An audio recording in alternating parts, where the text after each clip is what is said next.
You have a child who is about to go to daycare and you might be freaking out because how is it going to affect their sleep? I really don't want you to worry about it because I'm here, I'm ready to help you and walk you through it. Let's talk about babies and toddlers entering daycare and how to make it a smooth transition. Hi, my name is Sarah, and as a certified pediatric sleep expert and owner of Your Zen Baby Sleep, I have helped hundreds of families get their sleep on track, and I am here to help you teach your baby to be the best daycare sleeper. All right, my biggest tip for you here when we are preparing to send your child, really of any age, to daycare is to make sure that they are independent sleepers. Why is that? Because when we are sending our baby to daycare, they're going to be in a different environment, and realistically, even if the daycare says that they are going to follow your schedule and follow your sleep environment requirements, they have a lot going on, right? They are going to have a smaller ratio than you have at home, so they likely have maybe one teacher to 3 babies or 5 babies, and this means that your child just isn't going to have that specific one-on-one attention that you are able to give them at home. And listen, this is totally okay. Daycare is wonderful. Your child is going to get the socialization skills that they need. They are going to get academic enrichment. They are going to be able to learn from other babies and toddlers. They are going to be able to learn how to listen from other adults and caregivers and form those bonds and relationships. All of these are really important life skills, and I think that it is wonderful that you are making a choice as a parent to send your children to daycare. So when we talk about sleep, and I do mention that they are not going to have that one-on-one attention, it is not a negative. It just means that when you have been giving them the attention of rocking and bouncing and feeding and really nurturing the sleep from an attentive perspective and giving lots and lots of time, your daycare providers are not going to be able to give them that level of attention, which, trust me, it's okay that that is the case. They also might not be able to follow your child's schedule. They are going to do whatever they can because they want to do what is best for your child.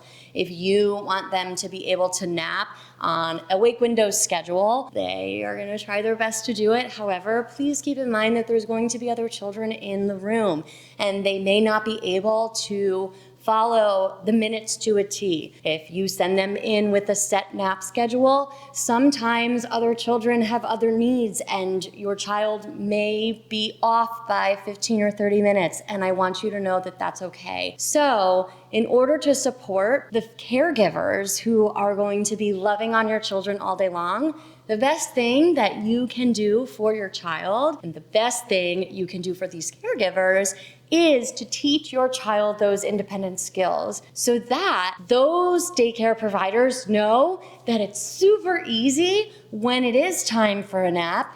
All they need to do is take your baby or take your toddler, put them in their sleep space, give them a little love, and a minute later say night-night, it's time to go to sleep, and we'll see you when your nap is done. The next thing you might be concerned about is, okay, so my baby does have independent sleep skills. Will they sleep? They are so used to being in their room and being by themselves, and we have this really great sleep environment where there are blackout shades and there are sound machines and there's no noise, and maybe with the exception of a dog or a sibling, there's really no distractions throughout the day. How in the world are they going to sleep in this environment where there's 6 to 10 other children and crying and no blackout shades and these cribs lined up right next to each other? Will my child actually nap for any length of time under these circumstances? I promise you the answer is a resounding yes. So I want to reassure you that as long as your child has really strong independent sleep skills, they will adjust to this environment. As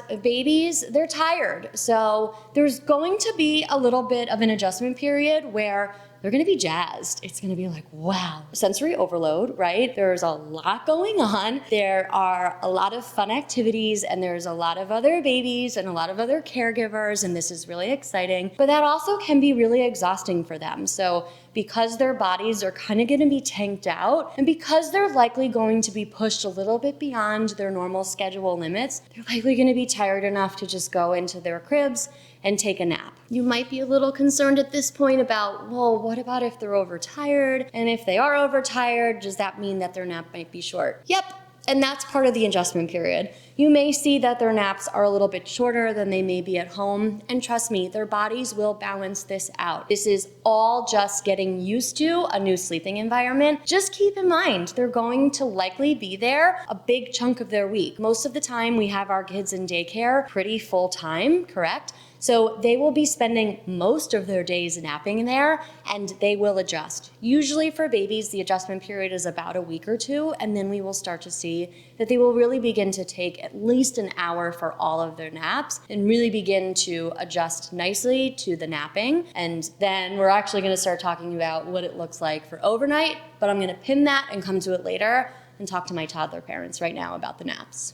Toddlers. So my other big concern is, oh my God, but will my toddler do it? I can't even tell you how many times I've gotten on the phone with a toddler family and I say to them, okay, so your toddler night sleep is awful. Tell me about daycare. And they say, daycare is fine. They go on their cot and they fall asleep with no assistance, no back rubbing, no nonsense. They never get off. They lay down and they close their eyes for 2 hours without any interruptions. But at nighttime, they're a total disaster. And this is exactly what I want to say to you. If you're putting your child in daycare for the first time as a toddler and you're panicked that their night sleep is great and what is it going to look like for their nap time, or I have a toddler who's in a crib and I know at daycare they're going to be on a cot or on a nap mat, and what does that mean? All I want to say is monkey see, monkey do. When we have toddlers, they're going to look around the room and they're going to see, oh, all of these kids are laying,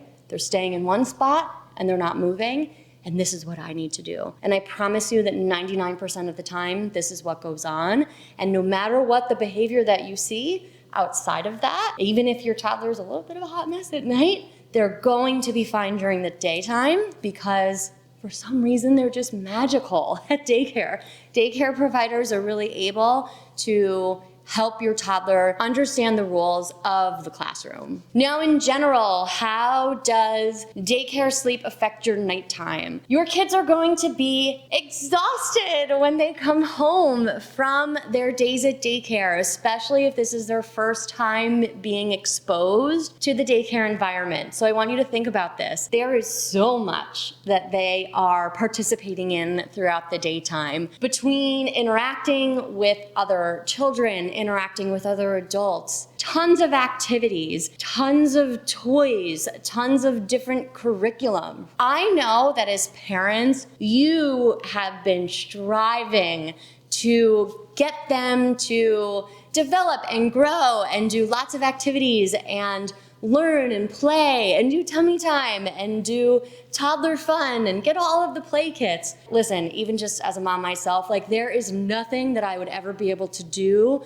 that could come close to what 3 daycare teachers and a classroom of 12 kids could provide for my kids as soon as they started daycare. When my children started at their schools, they would come home and be totally tanked and exhausted. And this did have an effect on their nighttime sleep, and it will have an effect on your child's nighttime sleep. So how do we prepare for that, and what can you expect over the first couple weeks of their daycare experience? I know this is really hard, and it's always hard for me to recommend to families because you're probably putting your kids in daycare because you're going back to work for the first time, or it's possible that you're putting your kids in daycare because you're transitioning from an at-home childcare situation. So really, whatever the childcare situation is for you probably means that there is going to be less contact time that you will be spending with your kids. And this is why it's hard for me to recommend this to you. When your kids are spending their first couple weeks there, I really want to see if you are able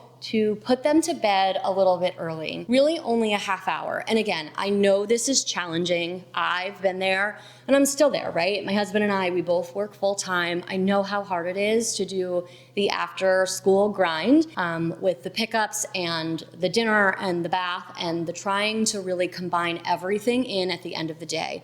However, if your kids are taking shorter naps and if they're really just inundated with all of this sensory and mental overload, and if they're just really tapped out, the best thing for their body to kind of shut down and reset is going to be sleep. So if you're able to, what I would say is kind of build into your schedule in the first couple weeks, 30 minutes extra to be able to go to sleep early. And I also would suggest building in an extra 15 minutes to kind of give you one-on-one connection time with your child, just so that you can really fill their cup, connect with them, put your phones away, really snuggle, really make them feel like, oh, I missed you so much, right? Because I know you do. And save all of your to-do stuff for after they go to bed. Because I know you're stressed because you're trying to figure out what this new schedule looks like for you too. All of this is going to sort out though as you both adjust to this new transition. Lastly, overnights probably won't be too effective,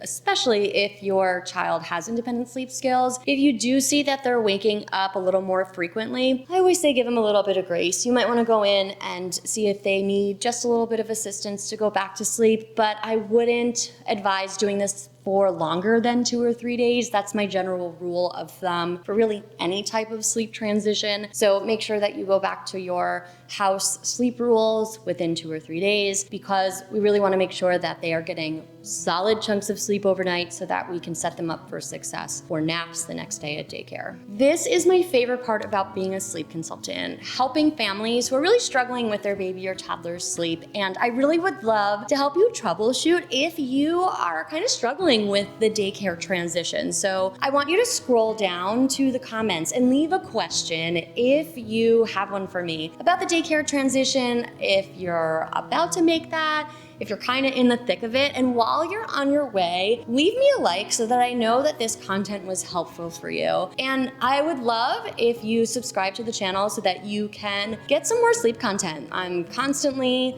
here to leave it for you, right? This is my job. Be sure to turn on those notifications so that you're the first to know when I'm releasing new sleep content. And from my living room to yours, thank you so much for coming today. I can't wait to see you next time.